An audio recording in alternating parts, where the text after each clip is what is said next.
যুদ্ধ করার সামর্থ্য কোন দেশের কতখানি তার অনেকটা নির্ণায়ক সে দেশের বিমান বাহিনী। বর্তমান ও ভবিষ্যৎ যুদ্ধের সক্ষমতা ও পারদর্শিতা বিবেচনায় স্থল ও নৌবাহিনীর চেয়ে বিমান বাহিনীর গুরুত্ব বেশি।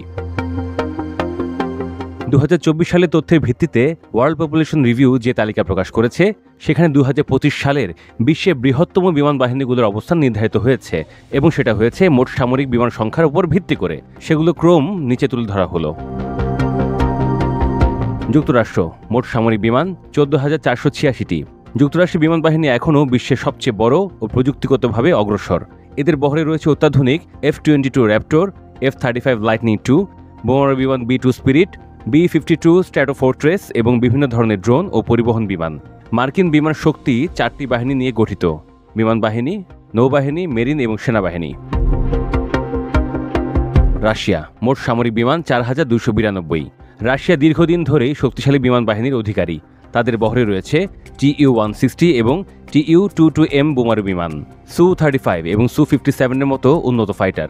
কঠিন পরিবেশে টিকে থাকার মতো সক্ষমতা রুশ বিমান বাহিনীর বড় বৈশিষ্ট্য।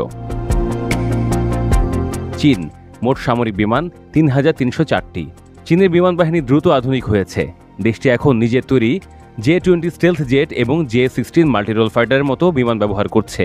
সামরিক ও প্রযুক্তিগত স্বনির্ভরতার লক্ষ্যে চীন বিমান শক্তিতে ব্যাপক বিনিয়োগ করেছে। ভারত মোট সামরিক বিমান 2,296।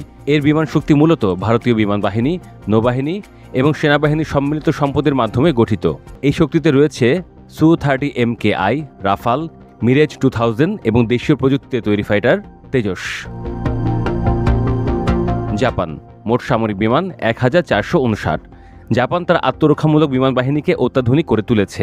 F-35 ও উন্নত F-15J ফাইটার সহ তাদের বহর আঞ্চলিক নিরাপত্তা ও প্রতিরক্ষায় গুরুত্বপূর্ণ ভূমিকা রাখে। পাকিস্তান মোট সামরিক বিমান 1,434। এদের বহরে রয়েছে মার্কিন F-16, চীনা J-F-17 থান্ডার এবং ফরাসি মিরেজ ফাইটার। চীনের সঙ্গে যৌথভাবে বিমান তৈরির মাধ্যমে তারা দ্রুত প্রযুক্তিগত উন্নয়ন সাধন করছে। দক্ষিণ কোরিয়া মোট সামরিক বিমান 1,171।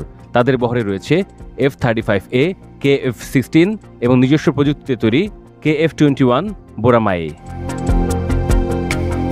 মিশর মোট সামরিক বিমান 1,093। মিশরের বিমান বহরে রয়েছে মার্কিন F-16, ফরাসি রাফাল এবং রুশ ফাইটার। আফ্রিকা মধ্যপ্রাচ্যে ভূরাজনৈতিক অবস্থানে মিশরের এর বাহিনী গুরুত্বপূর্ণ ভূমিকা রাখে। তুরস্ক মোট সামরিক বিমান 1,069। তাদের বাইরাক্টার ড্রোন ইতোমধ্যে বিশ্বজুড়ে জনপ্রিয়তা পেয়েছে। নেটো সদস্য হিসেবে তুরস্কের বিমান বাহিনী পশ্চিমা মানদণ্ড অনুযায়ী তৈরি ও পরিচালিত। ফ্রান্স মোট সামরিক বিমান 972। ফ্রান্সের বিমান বাহিনী ছোট হলেও অত্যন্ত কার্যকর। তাদের রাফাল যুদ্ধ বিমান এবং অন্যান্য পরিবহন ও নজরদারি বিমানের মাধ্যমে ইউরোপ, আফ্রিকা ও মধ্যপ্রাচ্যে গুরুত্বপূর্ণ সামরিক ভূমিকা পালন করে ফ্রান্স।